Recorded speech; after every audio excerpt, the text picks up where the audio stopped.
স্যারের কলারটা ছেড়ে দে। উনি একজন সম্মানীয় ব্যক্তি, ওনার কলার ধরলে মান সম্মান থাকবে। তোমরা এমন করছো কেন? কি চাই তোমাদের?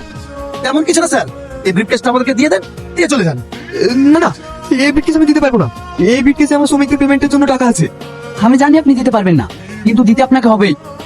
না, এটা আমি দিতে পারবো না। না না, আপনারা স্যার এমন করছেন কেন? ছাড়ুন বলছি, ছাড়ুন ছাড়ুন। চাপ শালা, সর এখান থেকে। উঠেন উঠেন।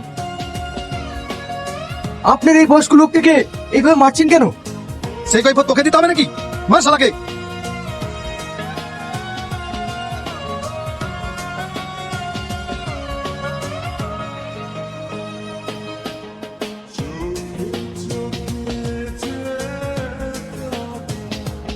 এই নিন আপনার ব্রিফকেস। কে তুমি? তোমার বাড়ি কোথায় বাবা? আমার নাম রিয়াজ, আমি গ্রাম থেকে এসেছি একটা কোম্পানিতে ইন্টারভিউ দেওয়ার জন্য। তুমি যদি সময় মতো না আসতে তাহলে আমার অনেক ক্ষতি হয়ে যেত। এই ব্রিফকেসে অনেক শ্রমিকদের টাকা আছে, আজ তাদের পেমেন্ট।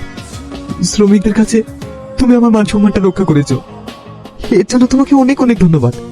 আচ্ছা, তুমি কোন কোম্পানিতে ইন্টারভিউ দিতে যাচ্ছ? এই দেখেন স্যার। আরে, এটা তো আমারই কোম্পানি অ্যাড্রেস। তুমি তো আমারই কোম্পানিতে ইন্টারভিউ দিতে এসেছিলে। চলো আমার সাথে। আমার ইন্টারভিউ? আরে ইন্টারভিউ দিতে হবে না, মনে করো তুমি কাজ পেয়ে গেছো, চলো।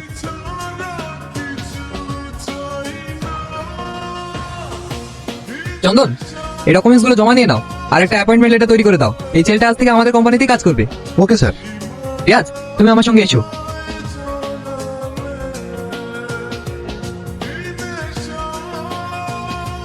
গুড নাইট, আবার কাল দেখা হবে। Good night dad. এই থাম।